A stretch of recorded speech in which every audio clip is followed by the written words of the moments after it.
un petit poisson. Nous sommes dans une salle de réunion qui est pas loin de la mer. Nous sommes chez Planète Mer. Mais qu'est-ce que Planète Mer?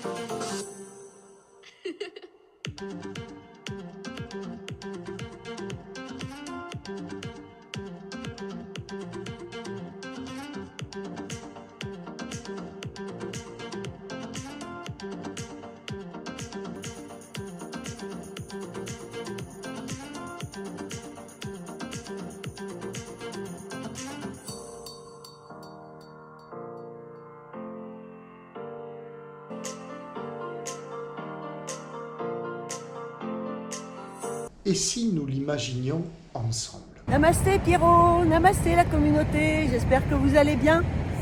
Un petit coucou en direct de Segor. Je suis venue à la plage pour chercher des coquillages et crustacés. Et vous allez voir ce que j'ai trouvé.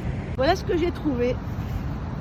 Cadeau de l'océan qui nous vomit tout ce qu'on lui a donné. Le pire c'est ça là. Vous voyez ces petits joyaux là.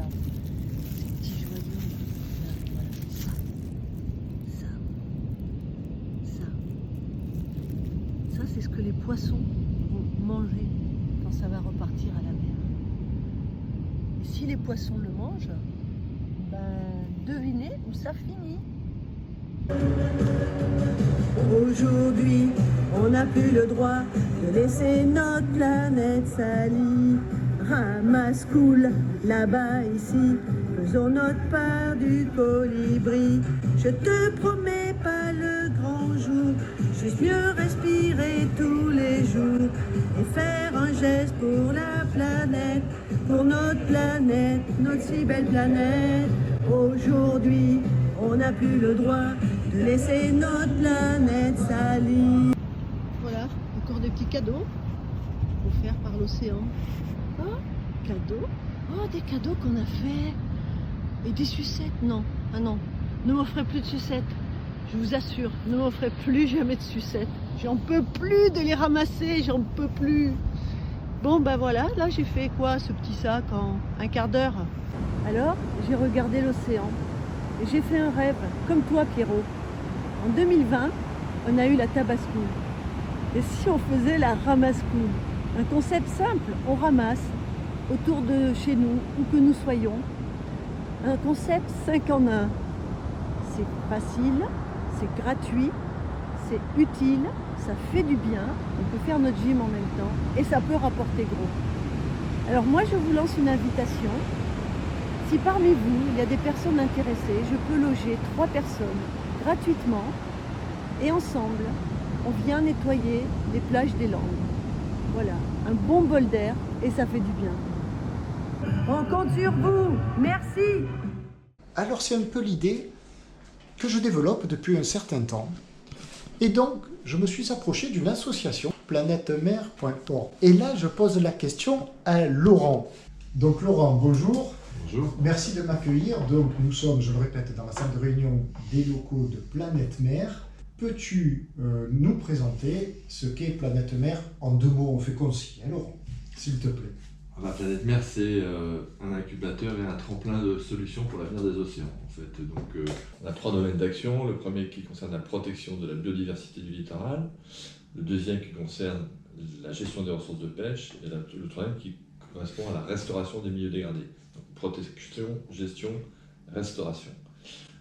Sur le premier volet, on a choisi de protéger la biodiversité du littoral avec les citoyens, c'est-à-dire en impliquant chacun d'entre nous sur la collecte de données et sur un travail qui est fait par ailleurs avec les scientifiques pour suivre l'état de santé de la biodiversité littorale. Cette protection de la biodiversité littorale, elle s'exprime pour nous à travers un programme qui s'appelle BioLit, comme biodiversité littorale, et qui est donc un programme de sciences participatives. Alors c'est là où je peux rentrer en ligne de compte, c'est-à-dire que BioLit et aussi BioLit Junior, c'est un principe qui repose sur le fait que les gens envoient à Planète Mer des photos, enfin je te laisse expliquer ça mieux que moi. C'est un programme qui repose sur l'implication de chacun, petits et grands, donc on a des déclinaisons pour les petits et pour leurs enseignants, qui vont observer le littoral à travers des petits protocoles très très simples, hein, et c'est basé sur la prise de photos. Voilà. Et ces photos sont ensuite analysées et traitées par le Muséum national d'histoire naturelle, qui permet de voir l'évolution de cette biodiversité littorale en fonction de différents événements, et de savoir, c'est de comprendre pourquoi à certains endroits elle va bien et pourquoi à d'autres endroits malheureusement elle va beaucoup moins bien. Et à terme, d'en tirer des mesures de protection et de gestion. Planète Mer, qu'est-ce qui caractériserait le plus Planète Mer? On a deux caractéristiques. La première, c'est qu'on part toujours d'une problématique de terrain, qu'on essaie de trouver des solutions, que ces solutions soient réplicables et éventuellement qu'elles soient reprises par les politiques et intégrées dans les politiques publiques. Ça, c'est la façon dont on fonctionne. Donc on part du bas vers le haut, comme on dit, mais parce que c'est ce qui nous semble être le plus concret et le plus acceptable in fine. Et la deuxième caractéristique de Planète Mer, c'est qu'on travaille toujours avec, on ne travaille jamais contre. On va travailler avec les pêcheurs, on va travailler avec les citoyens, on va travailler avec les scientifiques. L'idée, pour nous, c'est toujours de trouver des solutions. Les constats, on les connaît, ils ne sont pas bons, ils sont préoccupants, ils sont hyper préoccupants. Mais maintenant, il faut trouver des solutions et c'est ça qui nous intéresse. Ok. Moi, je m'adresse à une grande communauté de plaisanciers, de voileux, d'amoureux de la mer. En quoi je pourrais être utile? Alors, quand on s'adresse à des gens qui sont sur l'eau, qui sont des amoureux de la mer, qui sont aussi des consommateurs de mer, si je puis dire, Oui, ben exactement. dans le bon comme dans le mauvais sens, il y a sans doute un certain nombre de messages à faire passer et à appliquer. Quand on est en mer, il faut respecter la mer, donc on ne jette rien en mer par exemple. Effectivement, on essaie d'avoir des bateaux les moins polluants. Il y a des réglementations sur la pêche. On ne pêche que ce que l'on consomme et rien de plus. Sinon, c'est les pêcheurs professionnels dans ce métier qui doivent le faire et personne d'autre. Etc., etc. Quand on débarque à terre, évidemment, on ne laisse jamais rien à terre. Il y a des poubelles qui sont faites pour ça.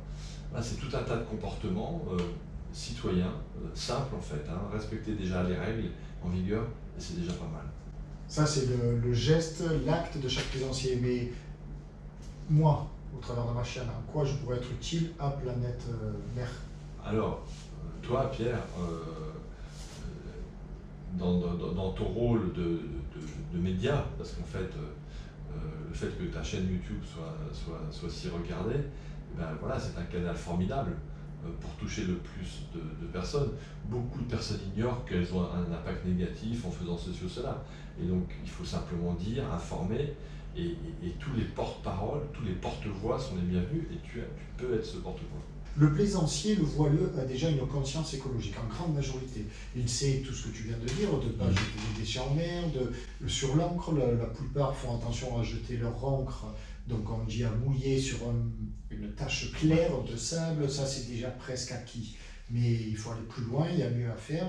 Et moi, dans ma démarche, c'était aussi de pouvoir, par votre intermédiaire, avoir une connaissance un petit peu plus sérieuse, entre guillemets, et pour m'adresser à d'autres interlocuteurs au travers de mes voyages, quoi. Et que donc vous, et relater donc cette parole-là, qui s'appuie sur vos connaissances dans mes vidéos, et pour porter ces connaissances-là au plus grand nombre. Voilà en quoi notre coopération pourrait être intéressante, quoi. Mais oui, si on peut participer à ça, très bien. Pour ceux qui ne connaissent pas les sciences participatives, on avait produit ce petit document il y a 3 ans, quand on avait organisé un colloque au Théâtre National de Cly à Marseille sur... Parce que vous organisez, pardon de te couper, mais vous organisez aussi des colloques de temps en temps, là, on a organisé celui-là il y a 3 ans sur les sciences participatives. J'invite tout un chacun à aller le visionner. Il est sur Internet, ce colloque, sur YouTube. Je ne sais pas s'il sort sur votre chaîne, moi je l'ai trouvé.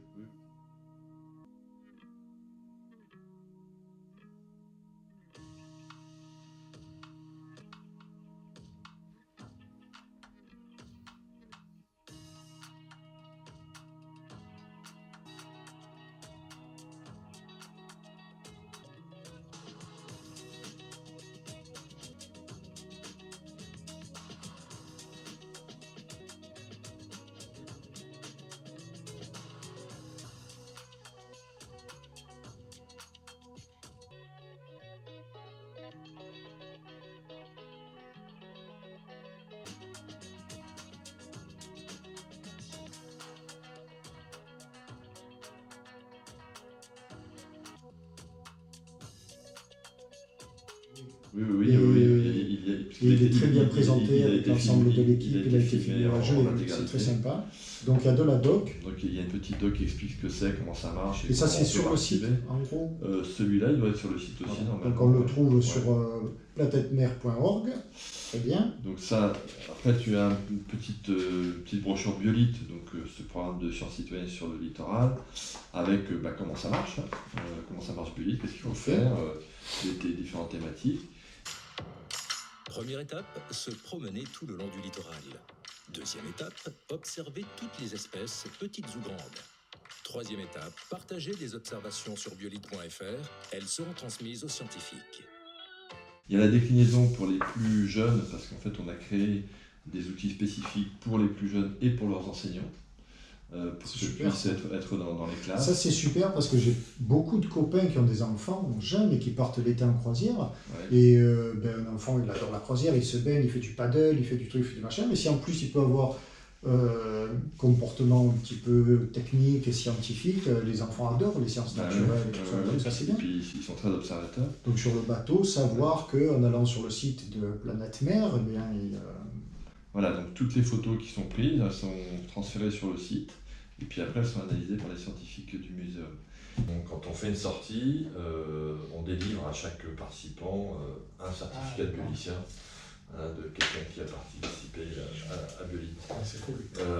Les résultats intermédiaires avant les publications scientifiques, ils sont consignés chaque année dans ce qu'on appelle un biolimètre, voilà, qui est un document qui résume les grandes avancées du programme, et puis un programme qui va bientôt faire l'objet de publications scientifiques, et là donc on rentre dans un autre niveau dès 2021. Voilà. Chapeau. Ensuite, sur la pêche, on travaille beaucoup sur la pêche varoise en ce moment. Sur la pêche, je te coupe, tu m'as dit au téléphone, mais je veux que ce soit toi qui le dises, que la pêche de plaisance par rapport à la pêche professionnelle. Alors, dans certains endroits de France, enfin, je parle que de la France, on considère qu'effectivement, les prélèvements faits par la pêche de plaisance sont sans doute équivalents à ceux faits par la pêche professionnelle. Et la pêche de plaisance est un domaine qui explose. Alors, la pêche de plaisance, pour nous, précision, c'est pas uniquement la pêche faite par des plaisanciers, parce qu'un plaisancier. C'est la pêche de loisir. C'est la pêche de loisir. C'est la pêche de loisir. Donc c'est C'est la du pêche, rocher. c'est aussi la chasse sous-marine, Voilà. c'est du rocher, c'est l'ensemble de ce qui n'est pas la pêche professionnelle. Voilà. Voilà. Les gens affiliés à la Fédération française de pêche sous-marine sont considérés pêche de plaisance. Oui, bien sûr. D'accord. Bien sûr, ce sont C'est des- pas que les gens sur les voiliers, c'est ça que je Non, voulais non, spécifier. non, non. Il y a pas que...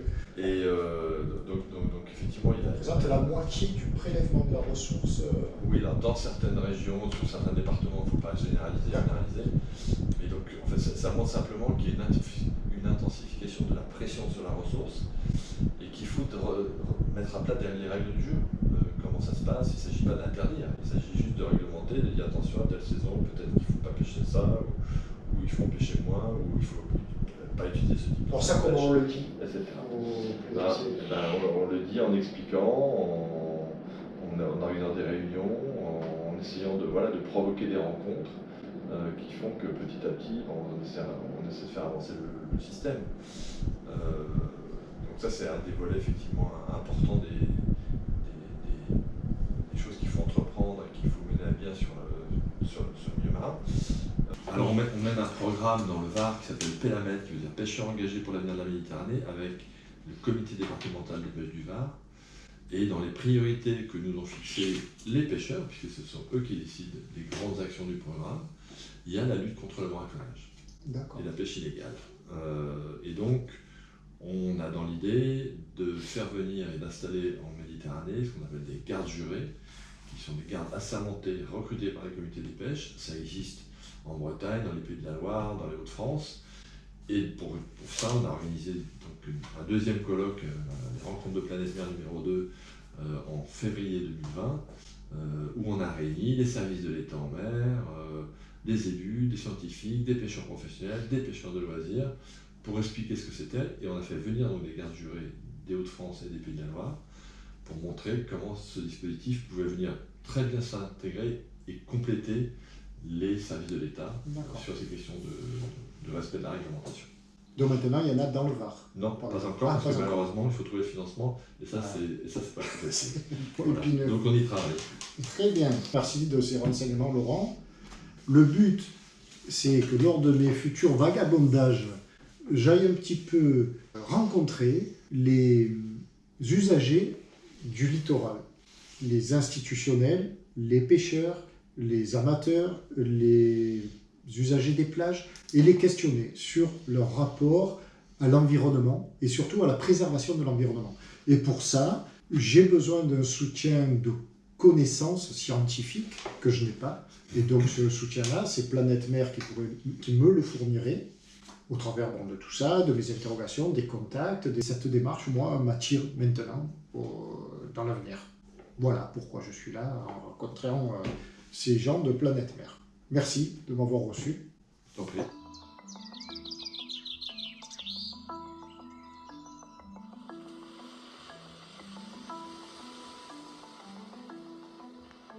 Je suis Tristan Di Miglio, je suis chargé de mission scientifique et technique pour l'association Planète Mer. C'est une association qui a pour objectif de préserver la vie marine et les activités humaines qui en dépendent, et notamment de faire ça avec les parties prenantes, et en particulier avec les citoyens. Le programme s'appelle BioLit, ça veut dire biodiversité du littoral. L'objectif de ce programme BioLit, qui est un programme de sciences participatives, c'est de faire appel à du grand public pour aller réaliser des opérations de collecte de la biodiversité sur le littoral à des fins de connaissances scientifiques. Et tout ça, ça va servir à mieux protéger à terme le littoral. Mais pour ça, il fallait avoir un partenaire solide qui allait analyser les données et qui allait cadrer scientifiquement l'intérêt, l'objectif, les problématiques. Et c'est le Muséum national d'histoire naturelle, et en particulier la station marine de Dinard, qui, dès 2010, s'est dit « Moi, ça m'intéresse, je connais des problématiques qui peuvent être traitées en sciences participatives, et je suis partant pour encadrer scientifiquement et valoriser les observations qui seraient faites. » La première chose, c'est d'avoir envie d'être sur le littoral, d'avoir envie de participer, envie de transmettre ces observations. Et du coup, c'est des observations photographiques, donc il faut soit un appareil photo, soit simplement un smartphone pour faire des photos.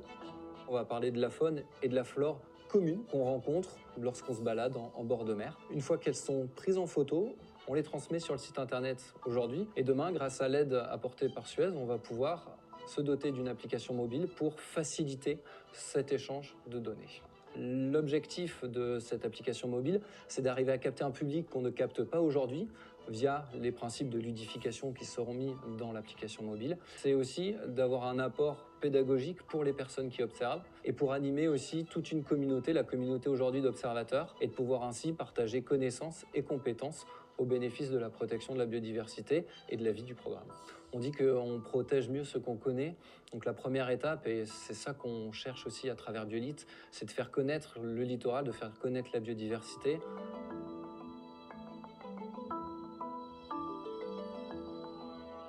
Ce projet-là, c'est d'aider effectivement des citoyens à aider les scientifiques. Alors ça marche dans les deux sens, parce qu'ils ont un gros avantage par rapport à nous, ils sont partout et tout le temps, ce que nous, on ne peut pas faire. Donc d'un côté, on a accès à plus de choses, on restitue effectivement plus de choses, et surtout, quand un particulier participe à un projet comme ça, peut-être qu'il ne laissera pas le député d'à côté aller assécher sa marche et travaille dessus tous les jours.